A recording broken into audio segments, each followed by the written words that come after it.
Because there are a lot of landlords who have single family home rentals or even multifamily with a lot of open space for tenants to celebrate, not only 4th of July, but all summer long, we thought it might be a good idea to address some tips about 4th of July and summer safety so that you as landlords can prepare for and share these tips with your tenants regarding safety and such.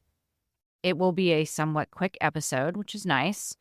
And you may be thinking, okay, our tenants are adults and they don't need us telling them not to blow up the rental. And you're right, they are adults. Adults that live in your property and oftentimes need direction and reminders. So that is what our episode is about today. And we'll do what we can to make things easier for you. So stick around until the end and see what we have as a free download that you all have access to. Welcome to your Landlord Resource Podcast. Many moons ago, when I started as a landlord, I was as green as it gets. I may have had my real estate license, but I lacked confidence and the hands-on experience needed when it came to dealing with tenants, leases, maintenance, and bookkeeping. After many failed attempts, fast forward to today, Kevin and I have doubled our doors and created an organized, professionally operated rental property business. Want to go from overwhelmed to confident? If you're an ambitious landlord or maybe one in the making, join us as we provide strategies and teach actionable steps to help you reach your goals and the lifestyle you desire, all while building a streamlined and profitable rental property business. This is your Landlord Resource Podcast. Hey there, landlords, and thank you for tuning in to listen to the Your Landlord Resource Podcast. I'm your host, Stacie Casala, and I am here with my wonderful husband, Kevin Kilroy. Hey, you guys. Hey, that was nice. It was nice, wasn't it? I like that. Okay, so the 4th of July is a beloved holiday here in the U.S. and celebrated by many, if not all, Americans.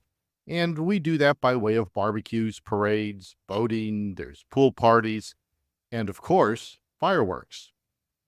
Now, if we're not on vacation, we're usually at our family's mountain home up in Truckee, California. And Truckee is about 15 miles north of Lake Tahoe. So it takes about 20 minutes to drive down there. Well, normally it takes that, but over a holiday weekend, it can take upwards of an hour to get anywhere. And as we get older, we have less patience for the rowdiness that comes along with all the crowds. So we find ourselves just hanging at the house and enjoying our time there rather than heading off property and getting caught up in all the craziness. Now, depending on the weather and the climate, meaning if it's too dry some seasons, the association where the house is will put on a pretty nice fireworks display, and that's something we absolutely will go to and enjoy. Yeah, I mean, they make it really easy, and it's super nice to be able to be back home within 10 to 15 minutes after that fireworks display ends. Exactly. That's a huge plus. But I will tell you that if we're home here in the Bay Area, no way are we going out to watch fireworks anywhere. And I'm not a huge fan of them anyway. Don't ask me why, I'm just not. Then throw in trying to drive around, look for parking, and then lugging the chairs and blankets and coolers, only to find a place to watch from a sidewalk because the lawn is so jam-packed with people. I don't need to do that anymore. But up in Truckee, they make it great, and I really do enjoy it. Yeah, so when the kids were little, our family would head to my parents' house, and they have a really long driveway, and it's actually behind gates. So we would set off little fireworks for all the kids, mine and my sisters. And my brother-in-law was a fireman, and he was always there and prepared and handled all the safety stuff. And actually, the neighbors called the cops on once because fireworks are illegal in that city. And it just so happened to be that my brother-in-law knew the cop that came out, and we got a stern warning. And we never did them again after that. But we have a lot of fond memories of really fun picnics and barbecues where my mom would make her yummy potato salad and, we'd all play in the pool and hang out. And because there are a lot of landlords who have single family home rentals or even multifamily with a lot of open space for tenants to celebrate, not only 4th of July, but all summer long, we thought it might be a good idea to address some tips about 4th of July and summer safety, so that you as landlords can prepare for and share these tips with your tenants regarding safety and such. It will be a somewhat quick episode, which is nice. And you may be thinking, okay, our tenants are adults and they don't need us telling them not to blow up the rental. And you're right, they are adults. Adults that live in your property and oftentimes need direction and reminders. So that is what our episode is about today. And we'll do what we can to make things easier for you. So stick around until the end and see what we have as a free download that you all have access to. Okay, so we just want to keep things on the up and up here. Remember, you are liable for what happens on your property. So a lot of these tips are, I guess you could say, to help you cover your ass in case something goes wrong. A lot of these tips are really common sense to most of us, but not all tenants really think things through sometimes. So let's follow the better safe than sorry approach. So the first thing we want everyone to know is this is not an episode where we're going to say your tenants cannot enjoy themselves in your rental on the 4th of July or any other holiday they celebrate there. There is no need to choose between safety and fun. We are here to help you create an environment of enjoyment for your tenants while still mitigating risks for your rental units. Use this as an opportunity to create a place where your tenants are appreciative of your thoughtfulness and concern, much like when we send out emails to our tenants with coping and maintenance tips before a heat wave or extreme cold. Right. But first, let's start with a few things that you as a landlord need to do before even contacting your tenants with any of these 4th of July or summer safety tips. Please make sure that you have checked your fire extinguishers, and if they are not up to date, have them serviced or purchase some new ones. Make sure your lease is up to date and states that no illegal activity is allowed on the property. If you're in charge of maintenance for your rental, head on over there and make sure that all the landscaping is all trimmed and cleaned up. Make sure there's no dry brush or dead trees or bushes that are around. Clean out those gutters so that no dry leaves are in there that can ignite from a rogue bottle rocket, be it your tenants or someone from the neighborhood. And in the office, make sure your liability insurance is all paid up and that your tenant's renter's insurance is all up to date. Now, we did an episode all about why you should require renter's insurance, and the safety of this holiday is one very important reason why you should require it. If you don't, it's probably a little late to demand it at this point, but definitely look into implementing it with your next renewal. And we'll link that episode in the show notes for you to check out. But if you do require it, check your tenant's policy to make sure that it's not expired. Make sure it has the correct address and unit number if that's applicable, and make sure that they have you or your LLC noted as an interested party on the policy. And what this means is that you're going to be notified if that policy lapses or their coverage changes. And let me jump in here and say that the reason you want your tenants to hold these renters insurance policies is because it adds another layer of protection for you as a landlord, because it is likely that your liability policy will not cover a tenant if his or her property is damaged or if someone is injured. The reason we require our tenants to hold renter's insurance policy is to mitigate the risk of a lawsuit. It's very simply another layer of protection should your tenant or a guest of theirs damage the unit or get injured as a result of their own negligence. Now, when it comes to fireworks and your liability insurance or your tenant's renter's insurance, most policies will not cover accidents caused by the use of illegal fireworks. This is why Stacie mentioned checking your lease to ensure it specifically states no illegal fireworks are allowed on the property, so that should they be so bold as to use them, even after signing off that they won't, you cannot be held liable for any injuries caused by the use of them on your property. If your lease does not have that clause, you may be liable if they come back and say they didn't know. Now, most leases do have a clause that states that tenants cannot break the law on your property, but illegal fireworks and explosives is one thing that we have very clearly written in all of our leases. Yeah, and we have our tenants initial the bottom of every single page in our lease as an acknowledgement that they have read and understand and agree to the terms that are on that page. Exactly, and that's something we've done relatively recently the last few years, and it's really helpful. You guys, it may seem like overkill, but we are always very cautious about our leases. Our attorney has told us enough scary stories where, regardless of whether you are in a landlord-friendly state or not, if your lease is not comprehensive, you chance losing in a legal battle. So make sure you cross those T's and dot those I's. And I have a couple more things I want to add about things you can do beforehand. If you have a pool at your rental, make sure all of your signage is up to date. Often your tenants will have guests, and sometimes those guests have children, so making sure your signs address the following is important. Pool rules, like no running around the pool, no diving into the shallow end. Adults must be present with children when in or near the pool, and young children must be wearing a swim diaper, no glass or roughhousing, stuff like that. Those are the most common, and you can find signs already printed and ready for you. We will link one that we got for a client of ours in the show notes for you to check out. But signage about using barbecue grills and fireworks around the pool are not common rules and might need special signage. If you provide a community grill at your property and it is not an electric one like we have at one of ours, have instructions for use posted in that area as well. If the grill is movable, it should not be used within 15 feet of any structure, especially not under balconies. They should not be used indoors, duh, and not on rooftops. And while this might sound crazy, but here in the Bay Area, many homes have rooftop patio space when there is no yard to use. We do not allow, nor do we advise any of the landlords we manage properties for to allow charcoal grills.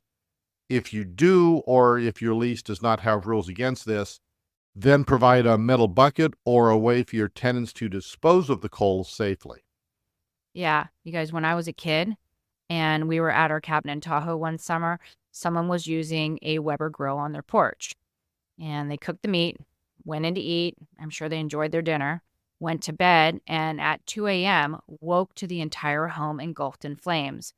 So I guess an animal, likely a bear, smelled the meat and knocked the grill over, trying to get it open. And those smoldering coals caught the deck on fire, and the whole house was gone. Luckily, the people got out safely, but the first mistake was grilling on the deck, and the other was not disposing of the coals after they were done. And this stuff happens way more than you know. And the last thing is if you have your water spigot locked, either unlock it or make sure the tenants know where the keys are so they have access to it on the 4th or if they need it during the summer. In one of our complexes located in Midtown Sacramento, more often than we'd like to admit, homeless people were coming onto the property and essentially using our hose to shower. Now, where they're usually harmless, for the safety of our tenants, we do not allow this. And also, because a couple of times the water was left on or dripping for days on end, and it wasn't until a neighbor texted us to let us know, did we decide, it's probably time to lock that thing up. There are a couple different inexpensive options for these locks, so we'll put a couple links in the show notes so you can check them out. But anyway, if you have those spigots locked up, make sure your tenants have the key so that they can unlock it and use it if needed on the 4th. Okay, let's move on to some tips you can share with your tenants a week or two before the 4th of July hits, or, basically the main part of summer. And you guys, have no fear.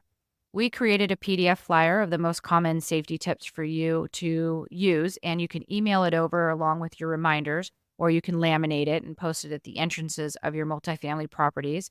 You just click the link in the show notes and it's yours for free. Yeah, this is a good one. Yeah, not that the other ones aren't, but we haven't created a new free download in a while.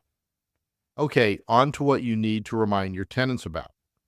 Now, you can do this via email, send them snail mail, or text them a link to a file that you created and posted on your website. First and foremost, remind them about being safe over the holiday. Encourage them to review and understand the house rules located in the body of the lease. If the city or county that your rental is located in allows fireworks, then encourage your tenants to use caution and enjoy only approved fireworks. Remind them to read the instructions of the fireworks before setting them off. Educate tenants on the proper disposal of fireworks, which a bucket of water should suffice. They should leave the disposed fireworks in the bucket overnight before getting rid of them the next day. Encourage them to have a fire extinguisher, a bucket of water, or a hose nearby in the event one of the fireworks comes in contact with something flammable or combustible and a fire starts. And where it may seem like common sense, remind them to only light the fireworks off outdoors. Yeah, so I'm going to jump in here real quick. We have a friend that has a friend, kind of a friend of a friend thing. And they had a circumstance where a small child was holding a sparkler, and that small child ran in the house with it. And the parents didn't see. They laid it down on the carpet, and then a fire started. So that's the point where we're trying to make. Now, if fireworks are illegal in your area, make sure this is clear in your letter. Say something to the effect of, where we know fireworks are a fun way to celebrate the 4th of July, unfortunately, the city of such and such has deemed it illegal to light them off. We encourage you and your loved ones to go to one of the many locations offering free fireworks shows to the public. Plan ahead as parking may be difficult in those areas, or something to that effect. If you have a clause written in your lease that addresses fireworks, explosives, or illegal activity, cut and paste that clause into the body of the email so they can see what they have signed off in agreement to and reiterate you discourage any bad behavior. Another issue with fireworks that should be addressed is how they affect pets. So many animals are deathly afraid of the loud booms and the whistles that fireworks make. And if they aren't properly contained, your tenant's pets may try to get out and run away. Or that stress may cause them to become aggressive and attack someone or another animal. So encourage your tenants who may have pets or may have visitors who bring pets to your property to properly restrain or lock them up. Maybe suggest they put on the TV or a radio at a high volume that's going to help muffle the noises that might upset them. All right, we addressed grilling earlier, but remind your tenants to use caution when grilling. If you have stated specific areas where grilling is allowed, remind them of that location. Again, encourage them to have a fire extinguisher or a water source nearby and to properly dispose of any hot coals. If grilling is not permitted anywhere on the property or you have specific rules around them grilling, make sure those rules or restrictions are noted in your correspondence. And where we all want our tenants to enjoy the holiday or any event over summertime with their family and friends, if you have a rule about guests or parties at your rental, remind them of that as well. If they're planning a celebration at the home with more than, say, 10 to 12 guests, give them public locations like a public park in the area where they would not be in violation of your lease. But use caution. Unless your lease specifically says your tenant cannot have parties or large gatherings with more than X number of people, they're allowed to have guests at your property to celebrate the 4th of July or anything over summer just as much as they are able to host Thanksgiving or any other holiday. Another word of caution is that you are liable for anyone who steps onto your property. If you have a tenant who allows an unsavory guest to come over and they start lighting off illegal fireworks and a fire starts at your property or even a neighbor's, or if someone gets hurt, ultimately it comes down to the fact that you may be responsible for the damages. If you do not already, maybe consider getting umbrella insurance to cover yourself. There still may be a rider in it that prohibits coverage from illegal activities, so check with your insurance broker on how best to cover yourself. And you guys, we're not saying all these things to put the fear of God in you. We are using our experience and the experiences of other property owners and other property managers that we know to share what potentially could happen. The whole point of what we do over here at Your Landlord Resource is to give you information so that you can make decisions that work best for your rental property business. So that's our show for today. We hope you have enjoyed what we have to say and got a little bit of something out of it. Let me close out the show with a few housekeeping things. First off, we now have a link where you can text us questions. You can find that link at the top of our show notes or somewhere in our link area that are attached to each podcast episode on all podcast platforms. We check it a couple times a day, so don't get discouraged if we don't respond right away. And we would love if you would test it out and text us a question for our upcoming Q&A episode that we're doing in a few weeks. If you prefer to email us questions, you can do that too, and we will put the link to our emails in the show notes for you. Now, we have an online course that we've been diligently working on, and that's going to walk you through the steps of placing your ideal tenant. It's called From Marketing to Move In, and it's going to cover how best to market your unit with photos. Kevin's going to do a little short thing on teaching you how to do photos with your iPhone or with a DSLR, and also the writing of your ad, showing the unit, accepting applications, and how to vet your applicant. We will also teach about your lease and what it should contain and what to do before and when your tenant moves into your unit. So if you've struggled with finding the right tenant who pays rent on time or that doesn't take care of your unit, check this course out.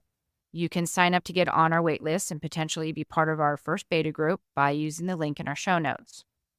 And of course, we have links on there for our free weekly newsletter, all the forms and documents that we have created for you to download, our private Facebook group, and all the links to our social media sites so you can follow along. Thank you guys for sharing your time with us today. We are very grateful that you find our content useful. Until next time, you've got this, landlords.